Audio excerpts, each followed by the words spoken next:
से फिजूल खा लेता है। हाँ जी, सच में अंगीठी पर बने खाने में स्वाद संतुष्टि दोनों है। तभी तो पुरखे चूल्हे का खाना खाकर ज्यादा उम्र तक टिकते थे, वरना आजकल तो जिस घर में देखो गैस चूल्हे की चोंचलेबाजी है, तो खान पान में कहाँ से ताकत मिलेगी। सासू माँ भाषण तो ऐसे झाड़ रही हैं जैसे इनका इरादा गर्मी में भी चूल्हे का खाना खाने का है। बहू मन में बड़बड़ा कर रह जाती है। 1-2 हफ्ते में ठंड खत्म हो जाती है और अब पूजा को कड़क धूप में चूल्हे पर खाना बनाने में गर्मी लगने लगती है। अरे बहू, फटाफट से 2 गरम फुलके ले आओ। जी अभी लाई ससुर जी। ये भगवान, आज तो मेरे ससुराल वाले पूरे 2.5 किलो आटे की रोटी खा गए, ऊपर से इतनी सड़ी सी गर्मी है। कल से आंगन में खाना बनाना बंद भैया। भाभी, आते वक्त थोड़ी सब्जी ले आना। जी देवर जी। पसीने में नहाई हुई बहू एक हाथ में सब्जी एक हाथ में रोटी लाकर देती है। वैसे एसी की ठंडी ठंडी हवा में बैठकर गर्मा गर्म खाने का मजा अलग है, क्यों पाखी? सही कहा, मैंने तो फुल पेट खा लिया।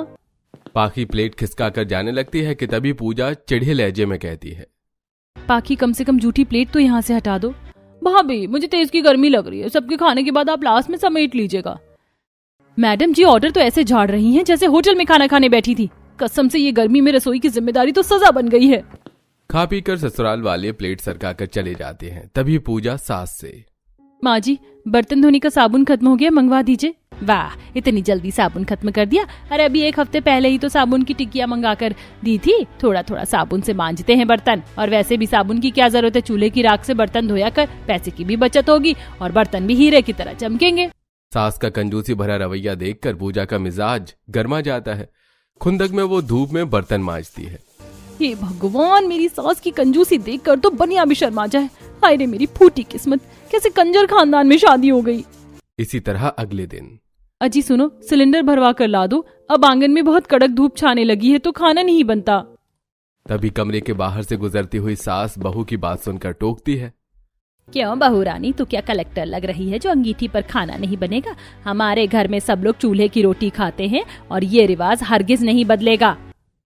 सास के फटकार खाकर बेचारी बहू की रोने जैसी शक्ल हो जाती है। सॉरी पूजा, मैं चाहकर भी तुम्हारे पक्ष में नहीं बोल सकता, नहीं तो माँ को लगेगा उनके खिलाफ हो गया हूँ।